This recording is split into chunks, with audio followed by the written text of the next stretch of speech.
610페이지 역대상 2장입니다.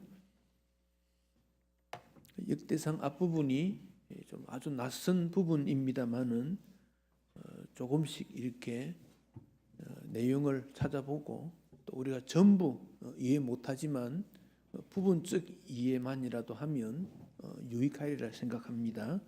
610페이지 역대상 2장 먼저 1절과 2절을 함께 읽도록 하겠습니다. 이스라엘의 아들은 이러하니 르우벤과 시므온과 레위와 유다와 이사갈과 스불론과 단과 요셉과 베냐민과 납달리와 갓과 아셀이더라. 아멘. 거기까지 보겠습니다. 오늘 시간이 되면 2장 3장을 다 보고 시간이 여의치 못하면 2장만 제가 말씀을 드리려고 합니다. 먼저 역대상 2장은 어떤 내용인가 구분을 조금 했습니다. 우리 스크린 한번 올려주실래요? 역대상 2장은 전부 55절로 되어 있는데 12아들의 아들의 이름이지요. 2장 1절에 있는 대로 이스라엘의 아들, 뭐냐 12. 이스라엘 이름 누굽니까? 야곱이지요. 그러니까 야곱의 후손 그 말이지요. 왜 야곱이 중요한가? 야곱부터 12아들이 나오면서 민족을 형성합니다. 아브라함, 이삭, 야곱까지는 한 사람이 중심이죠. 족장. 근데 야곱부터는 12아들이 나옵니다. 12아들 나오는데 나중에 내용을 보겠습니다만은 12아들 중에서 그 유다가 넷째입니다. 넷째인데 유다가 굉장히 중요한 인물로 등장이 됩니다. 그래서 유다의 자손들이 1절에서 8절 내용이 나오고 그 유다의 자손 중에서 헤스론의 아들 람 자손이 9절로 17절, 헤스론의 아들 갈렙과 스굽의 자손이 18, 24절, 헤스론의 아들 여라무엘의 자손이 25, 41절. 다음에 갈렙이 나온 이 갈렙은 헤스론의 아들입니다. 여분네 아들 아닙니다. 그 성경에 갈렙이 두 사람 나와요. 요수와 갈렙 나오지요. 그 사람은 여분네의 아들입니다. 아버지 이름이. 근데 여기 갈렙은 그 헤스론의 아들입니다. 그러니까 다른 사람이다. 그렇게 봐야 됩니다. 그렇게 2장은 유다의 자손들에 대한 내용이다. 그것만 기억하시면 되겠습니다. 조금 이따가 내용을 조금 더 살펴보겠습니다. 제일 먼저 이스라엘의 12아들, 야곱의 12아들들인데 이 아들들을 이름을 쓴 것은 부인 누가 엄마가 누구냐에 따라서 이렇게 달라집니다. 엄마가 누구냐에 따라서 레아 얘가 누굽니까? 외삼촌 라반의 첫째 딸이지요. 첫째 딸. 그 아이들이 르우벤, 시므온, 레위, 유다, 이사갈, 스불론. 둘째 딸이 라헬. 야곱은 둘째 딸을 더 좋아했지요. 마음에 들었고, 근데 자녀가 많이 못 낳았습니다. 요셉과 베냐민. 그다음에 실바와 비라는 레아와의 라헬의 종이지요. 그들을 통해서. 그래서 이렇게 해서 12이 태어났다. 우리는 야곱의 아들이 12이다. 그것만 기억하십시오.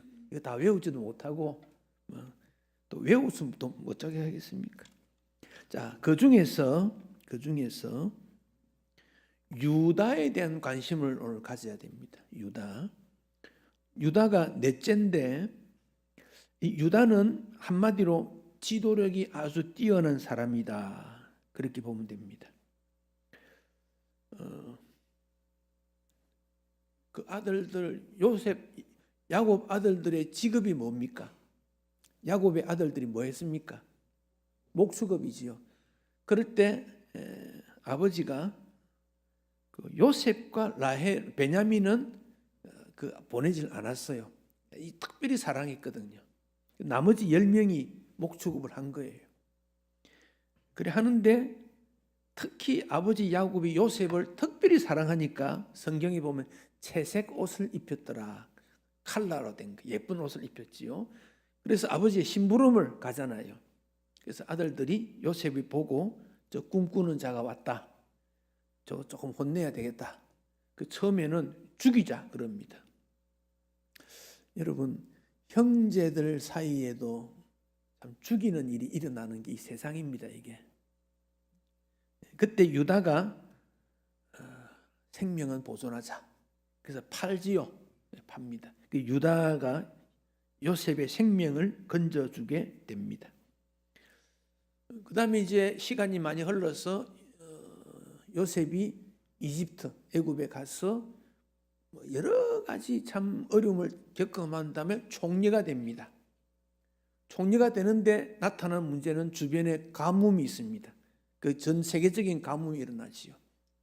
그래서 야곱 자녀들도 그 가뭄을 이기기 위해서 양식을 사오라 그러지요. 그래서 1차 양식 사오고 그다음에 2차 또 사러 갑니다. 그때 요셉이 동생 베냐민을 보고 싶어서 다 알면서도 너희들이 다음에 올 때는 동생 데리고 오지 않으면 양식 팔지 않겠다. 그렇게 하지요. 그래서 베냐민을 데리고 갑니다. 요셉은 그것을 알고 그 베냐민 동생을 안 보내려고 그랬을 때 유다가 그런 말 하지요. 아버지에게는 베냐민을 데리고 가야 양식을 사오게 됩니다. 아버지를 설득시키고 그 다음에 요셉의 그래서 베냐민을 두려고 할 때 유다가 나를 붙잡아 놓고 베냐민은 보내달라. 이게 유다입니다. 형제 중에서 아주 뛰어난 그 사람이 유다입니다.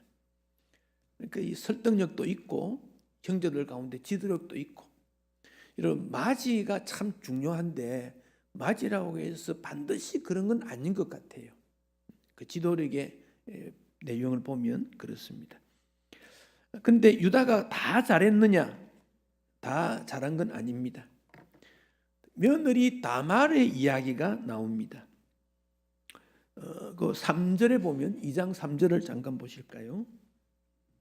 유다의 아들은 나오죠. 2장 3절에 유다의 아들은 누구지요? 에르, 오난, 셀라 세 명입니다. 그런데 이 3장 3절 중간쯤에 보면 유다의 맏아들 에르는 뭐라 하겠습니까? 여호와 보시기에 악하여서 어떻게 했다? 여러분 참 두렵습니다. 악하면 안 된다는 거지요. 악이 무엇입니까? 생각이 옳지 않고 행동이 옳지 않고 늘 악한 계획을 했던 실천했던 그래서 에르가 죽습니다. 그 둘째도 결국 그 다말을 또 둘째도 죽어요. 셋째도 그렇게 해서 자녀가 없어지게 됩니다. 근데 다말이 어떻게 합니까? 이스라엘의 계대 자녀를 계승하는 것, 자녀를 이어가야 되니까 그래서 다말이 장녀처럼 꾸미고 있다가 시아버지 유다와의 관계를 맺게 되고 자녀를 낳게 되지요. 참 불륜이지요. 그렇게 해서 난 아들이 4절에 2명 나오죠. 누굽니까? 베레스와 세라입니다. 베레스와 세라 낳았다 그랬습니다. 윤리적으로 옳지 않지요. 그런데 여러분 이 베레스가 대단히 중요한 인물이 됩니다. 이 베레스가 결국 다윗 가문을 이어가게 되고 다윗 가문을 통해서 예수 그리스도가 오시게 되는데 이 내용은 창세기 49장에 있는 예언의 연장입니다. 49장에 야곱이 자녀들을 향하여 예언한 내용이 있는데 그 내용의 결과다. 그렇게 보면 되겠습니다. 여기 다말이 시아버지와의 관계를 통해 자녀를 낳으면 윤리적으로 옳지 않습니다. 근데 다말이 왜 그랬을까요? 자기가 계보를 이어가야 되겠다고 하는 그런 열정을 가진 겁니다. 다말 여인이 그렇습니다. 근데 그렇게 계보를 이어가려면 다 남편 될 그 형제들이 죽어버렸으니까 부득불 시아버지의 씨를 이어갈 수밖에 없겠다. 그게 다말의 생각이었습니다. 윤리적으로 옳지 않지만은 참 그는 그런 것을 하나님이 보셨고 그래서 역대상이 뭘 말합니까? 불륜, 윤리적으로 옳지 않는 방법이지만은 하나님께서는 그것을 이용해서 하나님의 나라를 이어간 것이다. 그 점을 우리에게 보여주고 있습니다. 결국 베레스의 후손 이름이 오절 나옵니다. 오절. 자, 오절을 보면 베레스의 아들 쪽 이름이 나옵니다. 베레스의 아들은 누굽니까? 헤스론, 하몰이지요. 예, 그렇게 나옵니다. 그리고 베레스와 세라를 낳았는데 그래 나온. 그다음 거기 중용일 나온 중에 7절을 보십시오. 7절. 그 이름이 한 사람 나오지요. 누가 나옵니까? 갈미의 아들은 누굽니까? 아갈 그랬지요. 아갈. 이 아갈이 누구냐면 아간하고 같은 사람입니다. 아간 누군지 기억하십니까? 이스라엘 백성들이 가나안 땅에 들어가서 할 때 그 아이성 점령할 때 크게 패배하게 되지요. 여리고성은 이겼고 그 왜 그런가 알아봤더니 여리고성을 점령할 때 여리고성에 있는 모든 물건들을 손대지 마라. 거기 있는 거 다 불태우고 다 죽여라 그랬는데 아간이 외투 한 벌, 은 200세겔, 금 500세겔을 감추었던 적이 있습니다. 그것으로 아이성 전쟁에서 36명이 죽고 3,000명이 도망가는 그런 일이 있습니다. 그 사람이 누구냐? 갈미의 아들 아갈인데, 자, 아갈 7절을 보십시오. 성경. 아갈이니 그는 진멸시킬 물건을 범하여 이스라엘을 어떻게 했다? 아갈의 이름 뜻이 괴롭히는 자입니다. 뜻이 그렇습니다. 괴롭히는 자. 여러분, 사람을 괴롭힌다는 것이 참 그 이름도 좋지 않지만은 그렇게 살아야 되겠습니까? 우리가 잘못 행동하면 나도 가족을 괴롭히고 이웃을 괴롭힐 수 있다 생각해야 됩니다. 베레스의 아들 가운데도 그런 인물이 있다. 그러니까 우리가 믿음 집안 좋다고 해서 자랑할 게 전혀 없어요. 집안 좋아도 그 후손 가운데 하나님의 나라를 아프게 하는 아들이 있을 수 있다. 그 점을 생각을 해야 됩니다. 반대로 환경 좋지 않다고 해서 집안 좋지 않다고 해서 반드시 내가 성장하지 못한다. 나는 주요 인물이 되지 못한다. 그 생각도 할 필요가 없어요. 얼마든지 하나님의 은혜로 역전된다. 그 점을 생각할 수 있습니다. 그 다음에 9절로 7절 내용인데 9절에서 17절까지는 유다 계보 중에 자, 앞을 보십시오. 스크린 보시면 유다 계보 중에 유다 그 다음에 누굽니까? 베레스 그 다음 누굽니까? 헤스론 이 세 사람이 주인공입니다. 주인공. 유다, 베레스, 헤스론 조금 더 나갑니다. 자, 앞을 보십시오. 유다, 베레스, 헤스론이지요. 그 다음에 등장되는 인물이 헤스론 다음에 람, 나손, 살마 혹은 살몬, 보아스, 오벳, 이세, 다윗 이렇게 연결됩니다. 그러니까 역대상 2장은 유다로부터 다윗까지 그 점을 말합니다. 그렇게 이어진다. 이거 다 외우지 못하니까 뭐 그렇구나라고만 생각하십시오. 이거 외울 생각하지 마십시오. 머리 아파 안 됩니다. 이것도 성경 퀴즈도 낼 것도 없습니다. 예. 자, 그런데 이제 그 내용을 조금 살펴보겠습니다. 이세의 아들, 이세가 누굽니까? 다윗의 아버지지요. 이세의 아들이 나오는데 13절 이세의 아들이 자, 몇 명인가 손으로 꼽아서 13절 맏아들 엘리압 둘째 13절 아비나답 셋째 시므아 14절에 넷째 느다넬 다섯째 랏대 여섯째 오셈 일곱째 다윗 여덟째 없어요. 7명 나왔지요. 그런데 이 다윗의 아들을 성경을 잘 보면 8명 나와요. 8명.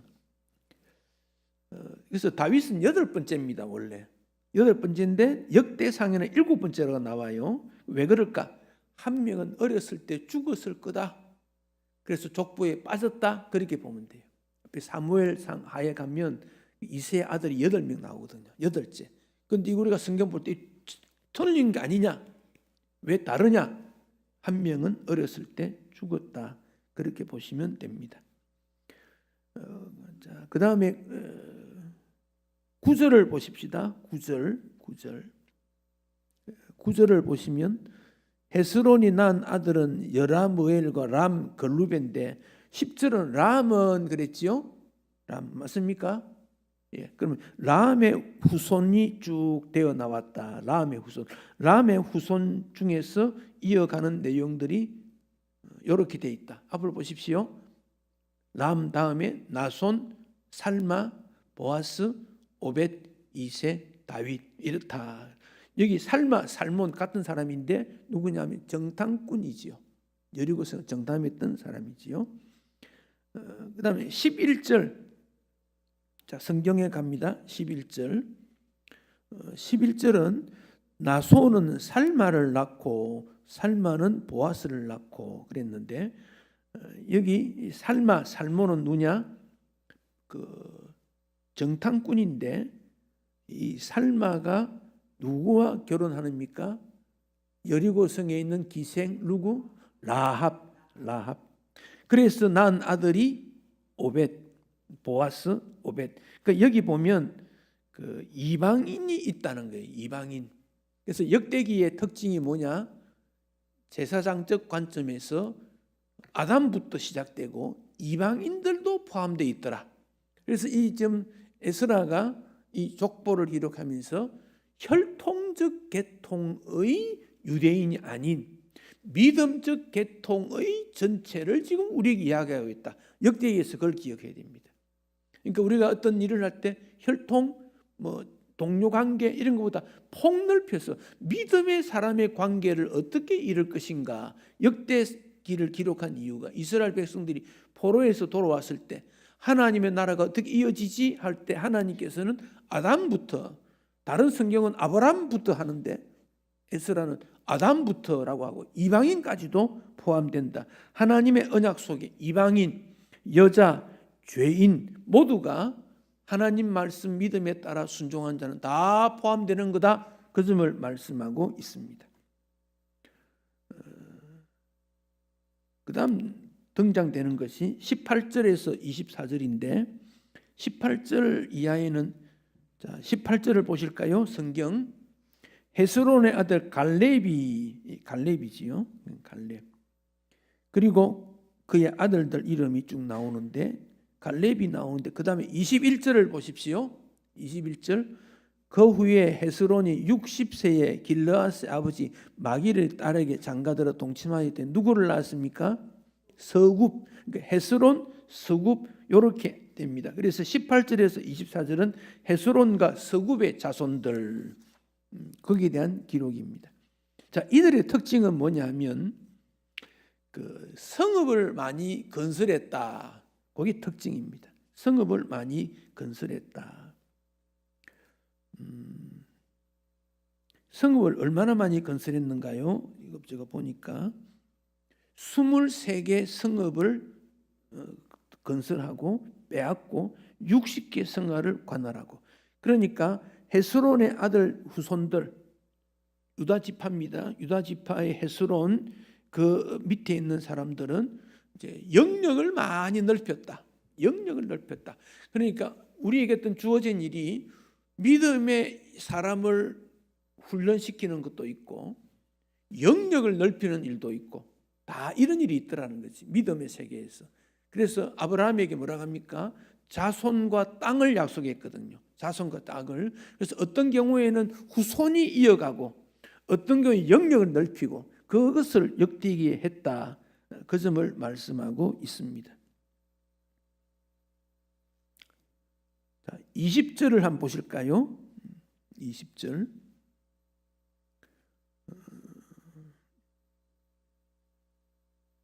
20절에 훌을 하죠. 훌은 누구를 낳습니까? 우리를 낳고 우리는 버사레를 낳았다. 훌이 누굴까요? 이스라엘 백성들이 아말렉과 싸울 때 모세가 어떻게 합니까? 산 위로 올라갑니다. 그래서 팔을 들고 있고 여호수아는 전쟁을 했지요. 그때 팔을 든 사람이 누군가요?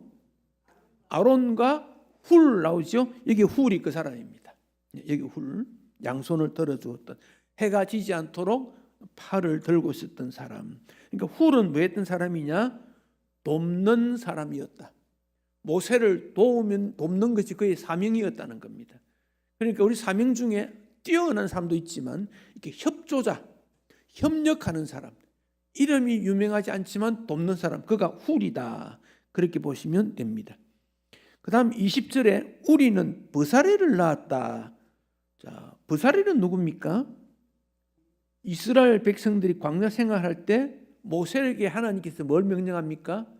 성막을 지어라. 성막 지을 때 금, 은, 구리, 주술, 조각 이런 기술을 완벽하게 가진 사람이 누구? 버사렐입니다. 버사렐. 그러니까 훌이나 버사렐은 결국 그 할아버지, 손자 이런 관계인데, 이 버사렐은 그런 아주 기능적으로 매우 타고난 사람, 그런 뜻입니다. 자, 이들이 누구의 후손입니까? 헤스론의 후손이다. 헤스론의 후손이다. 그 점을 우리에게 말씀하고 있습니다.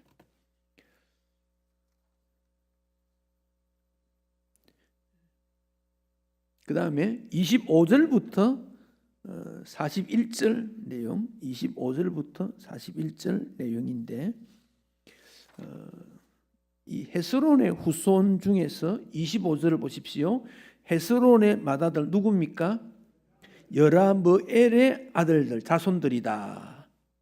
예, 그렇습니다. 그런데 여라므엘 아들은 맏아들 람, 버나야, 오렌, 오셈, 아이야가 있다 나오는데, 여기 그 30절을 한번 보실까요? 30절. 나답의 아들들 이름이 나오지요. 셀렛, 아빠임이라. 셀렛은 어떻습니까? 아들이 없이 죽었다. 자, 32절을 보십시오. 뒷부분에 누가 이름 나옵니까? 예델 나오지요. 예델이 어떻습니까? 아들 없이 죽었다. 34절을 보십시오. 사람 이름 나옵니까? 세산 어땠습니까? 아들이 없이, 34절 아들 없고 딸뿐이었다. 그러니까 여기 아들이 없다는 말이 3번 나와요. 4번 나옵니다. 그러니까 헤스론의 후손 중에 여라므엘 그 25절에 있는 대로 여라므엘은 장자였는데 자손이 끊어지게 됩니다. 안타깝지요. 자손이 끊어지게 됩니다. 그런데 35절에 가면 세산이라는 사람이 나오는데 아들이 없었죠. 세산이 34절에서 35절에 세산이 딸을 그 종 아르하에게 주어 아내를 삼게 했던 그가 후손을 잇게 되었다.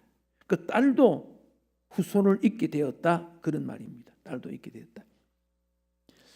사무엘상 27장 30장 여기 보면 여라므엘 어디 있죠? 25절에 여라므엘이 나오는데 그가 이방 민족과 통혼함으로 말미암아 하나님으로부터 아들이 끊어졌다. 이방인들과 관계를 맺기 때문에 그렇다. 그래서 하나님의 백성이 하나님답지 못하면 아브라함에게 뭐라고 했습니까? 땅 주고 자손 주겠다 그랬단 말이에요.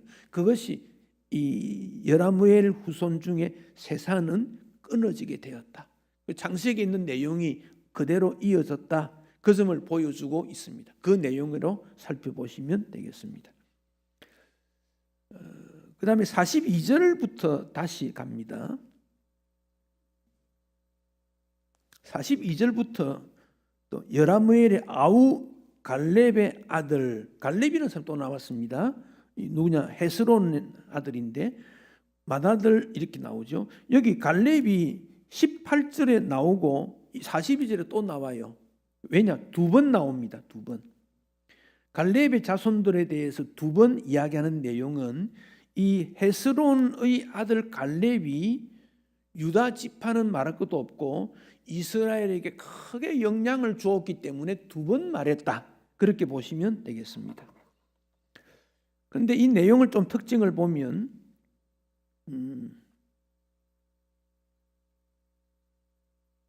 42절에 보면 여라므엘의 아우 갈렙의 아들 곧 맏아들은 메사이니 슈입의 아버지요 그 아들은 마레사니 헤브론의 아버지더라. 누구누구의 아버지라는 말이 나옵니다. 아버지죠. 이 아버지라는 말은 이 성경에 쓰여질 때 그 지역의 개척자, 창설자 그런 뜻입니다. 그런 뜻으로 쓰임이 있습니다. 그래서 이 역사에서 중요한 인물로 등장이 됩니다. 자, 43절에 그랬고 44절을 볼까요? 세마는 라함을 낳았으니 라함은 요르그암의 아버지, 이건 아버지, 육신의 아버지라는 말이 아니고 요르그암이라고 하는 지역에 있어서의 개척자 그런 뜻입니다. 이게 개척자. 45절 보십시오. 45절. 삼매의 아들 마온은 어디의 아버지입니까? 벳술, 헤브론의 북쪽에 있는 앞에 그 요르그암은 남쪽인데 이 벳술은 북쪽입니다. 창설자 그런 말입니다. 49절을 보십시오. 또 만만나의 아버지 사압을 낳았고 또 막베나와 기브의 아버지 스와를 낳았으니 그랬지요. 요 사압이라는 사람인데 만만나는 유다의 남쪽의 성읍 이름입니다. 거기 창설자다 그런 말입니다. 스와는 유대 남쪽 산지에 있는 성읍입니다. 그러니까 갈렙 자손들이 뭐 했느냐? 헤브론이라는 지명을 중심해서 동서남북에 성읍을 지었다. 성읍이 무엇입니까? 땅을 지배하는 데다가 성을 쌓음으로 완전한 지명을 차지하게 됐다. 그 점을 말씀하고 있습니다. 또 50절에도 그렇습니다.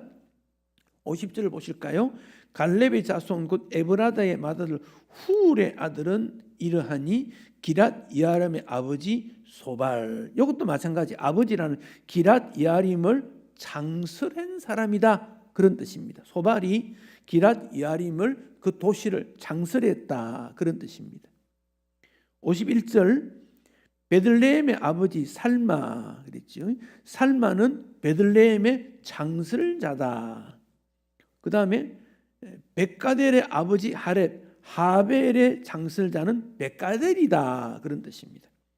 그러니까 여기 갈렙 이름이 등장된 이유는 그 후손들이 개척자로서 성읍을 잘 만들었다. 성읍을 잘 만들었다. 창세기 나타난 아브라함에게 주셨던 후손과 땅에 대한 약속을 이들이 잘 실천했고, 그래서 이스라엘 땅 백성들이 가나안 땅을 점령했을 때 땅을 분할하고 할 때 그 개척하고 그 성읍을 다 만들었다. 그 점을 말씀하고 있습니다. 성읍이 지어지니까 유다 지파가 강건해지고 다윗의 신정 국가가 왕성하게 된 것이다. 그런 뜻입니다. 자, 하나 더 보십시다. 55절을 보겠습니다. 55절. 야베스에 살던 서기관 종족 곧 디랏 종족, 시므아 종족, 수가 종족이니. 자, 이게 무슨 말이냐? 갈렙의 후손 중에 서기관 직책을 맡는 종족이 나왔다 그 말입니다. 갈렙의 후손 중에는 성읍을 건설하는 그런 행정가, 또 군인, 정책 있는 사람, 정치가 그도 나왔는데 55절에서는 서기관들도 나왔다. 서기관 뭐한 사람입니까? 성경 말씀을 기록하고 읽고 해석하는 아주 영적으로 중요한 직책 있는 사람들이 나왔다 그런 말입니다. 그 다음에 55절 제일 뒷부분에 이는 다 누가 나옵니까? 레갑 가문의 조상 함맛에게서 나온 겐 종족이다. 레갑이라는 가문이 나왔지요. 이 레갑이라는 가문 나오는데 레갑은 뭐냐? 포도주를 마시지 않기로 결심했던 가문이 레갑입니다. 다시 말하면 하나님 앞에서 우리 자신은 포도주를 마심으로 정신이 혼미해야 된다든지 실수하지 않는 그런 일을 위해서 포도주를 끊었다는 거예요. 레갑 가문이 그렇습니다. 이들이 오랫도록 그렇게 했고 나중에 레갑 가문 중에 여사 딸들이 나오는데 그들도 그렇습니다. 우리는 우리 조상들로부터 이어내려온 이 전통을 끝까지 잘 지켰다. 그 레갑 자손입니다. 이게 역대상 2장의 내용입니다. 여러분 뭐 사람 이름이 많이 나오고 막 이렇게 정신이 없고 그런데 요거 결론을 맺어 보십시다. 유다의 후손, 유다가 누구였지요? 이스라엘의 야곱, 이스라엘의 넷째 아들. 요건 기억하셔야 됩니다. 유다. 그러니까 예수님의 계보가 어떻게 이어지느냐? 아브라함 다음 누굽니까? 이삭 다음에는 야곱 다음에는 유다다 그 말입니다. 유다. 그 다음에 나온 누가 잊어버렸지요. 예, 저도 기억 못 하겠습니다. 예. 아브라함, 이삭, 야곱, 유다, 베레스, 헤스론, 람, 나손, 살마 혹은 살몬, 보아스, 오벳, 이세, 다윗 이렇게 이어졌다. 그걸 우리에게 이야기해 줍니다. 그런데 그 유다의 자손 중에 하나님의 말씀 약속을 따라 신실하게 살은 사람도 있고 유다의 자손이지만은 그렇지 못한 사람도 있더라. 분명히 그는 혈통이 좋은 위치에 있지만은 쓰임 받지 못한 사람도 있더라. 왜? 이방 나라 사람과 교류하고 말씀을 믿지 않으니까 쓰임 받지 못했더라. 그러면 하나님께서는 언약을 어떻게 성취시키는가? 믿음 있고 하나님 언약을 따르는 그들에게 하나님은 복 주시더라. 즉 우리는 환경, 혈통이나 또 공부를 얼마나 많이 했느냐, 뭐 시간이 없느냐, 부자냐 이런 환경보다 중요한 것이 내 마음에 있는 믿음의 정체성. 내가 누구를 더 생각하고 내가 누구를 더 따라갈 것인가. 그 점이 훨씬 더 중요하다. 그 점이 역대상 2장의 내용입니다. 그 점을 우리가 기억하시면 좋겠습니다. 우리 조금 전에 불렀던 그 복음송 하나님은 너를 지키시는 자 같이 한번 부르겠습니다. 하나님은 너를 지키시는 자.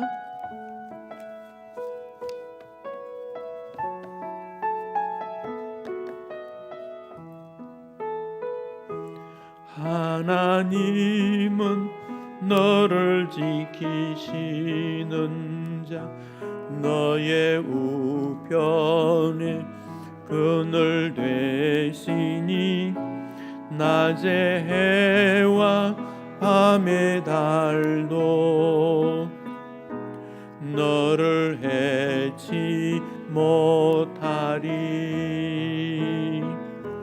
하나님은 너를 지키시는 자 너의 환난을 명쾌하시니 그가 너를 지키시리라. 너의 출입을 지키시리라. 눈을 들어 산을 보아라. 너의 도움 어디서 오나. 천지 지으신 너를 만드신 여호와께로. 눈을 들어 산을 보아라. 눈을 들어 산을 보아라. 너의 도움 어디서 오나. 천지 지으신 너를 만드신 여호와께로다.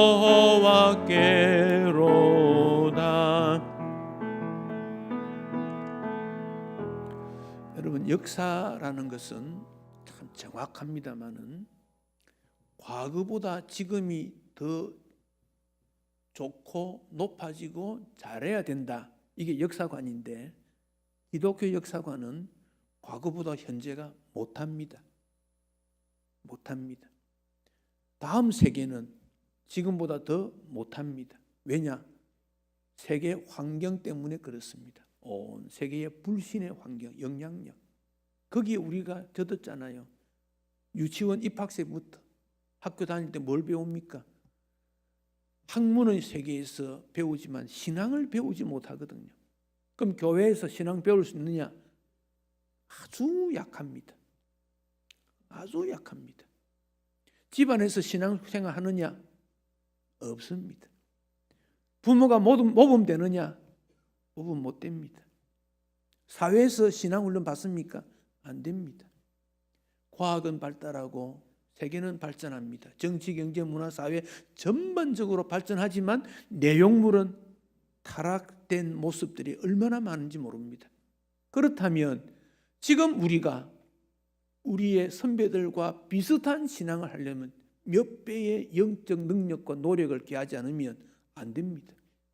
미래 세계는 마찬가지입니다. 그러니까 여러분 좀 반복적이고 지루하는지 모르지만 예배가 소중하고 기도가 소중하고 가장 기초적인 것, 성도의 교제가 중요하고 단순하지만 주를 위해 봉사가 중요하고 이런 기초적인 게 계속 반복이지만 굉장히 중요한 이유가 여기 있고 또 우리가 살다 보면 어떤 이런 자극도 받고 저런 자극도 받으면 그만 또 물러나기도 하고 또 여러 가지 반응이 달라지지 않습니까? 그럴 때 믿음으로 반응 보인다는 것이 얼마나 어려운 일인가 그 점을 생각하시고 여러분 각자가 믿음 준비 잘 하셔야 되고 여기 있는 믿음의 인물들 이름이 나와 있지만 이제 여러분 우리는 신촌 강서교회 역사의 인물들이고 앞으로 이 역사를 이끌어가는 사람들입니다. 그래서 내 생각에 막 갈등과 괴로워도 부정적이고 소극적이고 사람들에게 좋지 않는 인상을 주는 말은 하지 않아야 되고 긍정적이고 적극적이고 감사하고 그러면서 하나님 앞에 나아가서 함께 무엇을 만들어간다. 공동 책임자이기 때문에 그렇습니다. 모범된 사람은 말할 것도 없고 우리 모두가 나이 작다고 책임이 없습니까? 신앙생활 경험이 적다고 책임 없습니까? 다 책임이 있습니다. 우리가 이 점을 늘 기억하고 오늘 이 시대에 우리를 하나님께서 책임자로 보내주셨다. 믿음 생활이 뭔지 다 방법은 알고 있습니다. 헌신하지 못한 부분들이 있으니까 다른 모든 것보다 신앙이 우선이다. 모범적이어야 된다. 그를 놓치지 말아야 되겠습니다. 기도하겠습니다.